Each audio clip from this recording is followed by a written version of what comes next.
বন্ধুরা আবার একটা নতুন রেসিপি নিয়ে চলে এলাম। তো দেখো লঙ্কা দেওয়া হয়েছে, দেখো 5 দিলাম, মানে রসুন দিলাম, 2-3 কা রসুন দিলাম।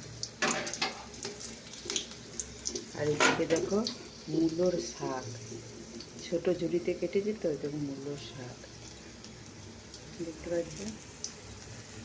এবার আমি এটা কিন্তু দিয়ে দেবো।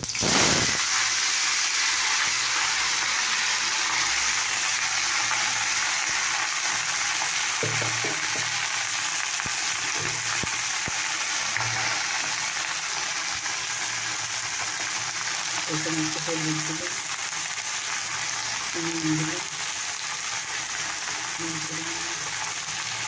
আর কিছু দেবো না। তো দেখো বন্ধুরা, শাকটা একটু মিষ্টি দিয়ে আমি চাপা দিয়ে দিয়েছি। আর এদিকে দেখো তেল চাপিয়েছি, হচ্ছে তেল গরম হচ্ছে। আর এদিকে ফুলকপিটা আমি এটাকে একটু ভেজে নেব। আর আলু কাটবো, টমেটো দেবো, একটু রেসিপি ওইটাই বানাবো। তো তোমরা দেখতে থাকো। তো এবার আমি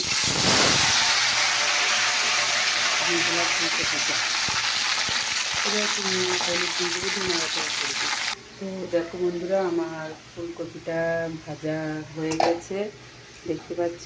এদিকে চলো আলুটা দেবো। তো চলো আরও কিছু দেবার, আর দেখো তেজপাতা পাঁচফোড়ন দিয়ে দিলাম দেখতে পাচ্ছ। তা হচ্ছে দেখো আলু কাটা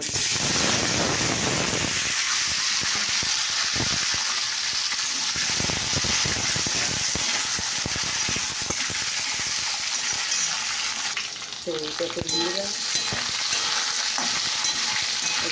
ভালো হয়ে দেখতে পাচ্ছ। তো এখানে দেখো লঙ্কার গুঁড়ো, হলুদ গুঁড়ো, নুন আর জিরে গুঁড়ো, একটু ধনে গুঁড়ো, আর এর সঙ্গে একটু সামান্য আটা গুঁড়ো আছে। এই যে আটা বাটা সামান্য আছে।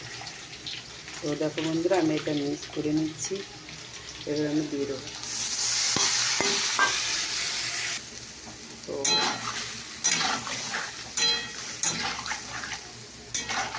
দেখো এরকম আমি এটা দিচ্ছি। আর এই দেখো ফুলকপিটা দিয়ে দিচ্ছি। আর এই দেখো টমেটোটা দিয়েছি, টমেটোটাও দিয়ে দিলাম, ঠিক আছে। তো আর একটু নেড়ে দেবো। তো এটা এখন কষা হচ্ছে। এবার আমাকে ঢাকা দিয়ে দেবো। তো চলো, এরকম আমার শাকও প্রায় হয়ে এসছে। মিষ্টিটা তোমাদেরকে দেখানো হয় না, তবে মিষ্টি একটু দিয়েছি প্রথমে দিই, তারপরে দিয়েছি।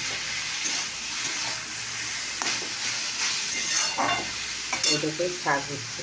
তো চলো বন্ধুরা, জল মরে গেছে, জল ঢেলে দিলাম। এটা রেসিপিটা একটু সেদ্ধ হয়ে গেলেই রেসিপিটা হয়ে যাবে। তো তোমাদের রেসিপিটা কেমন লাগলো অবশ্যই কমেন্ট করে জানিয়ে।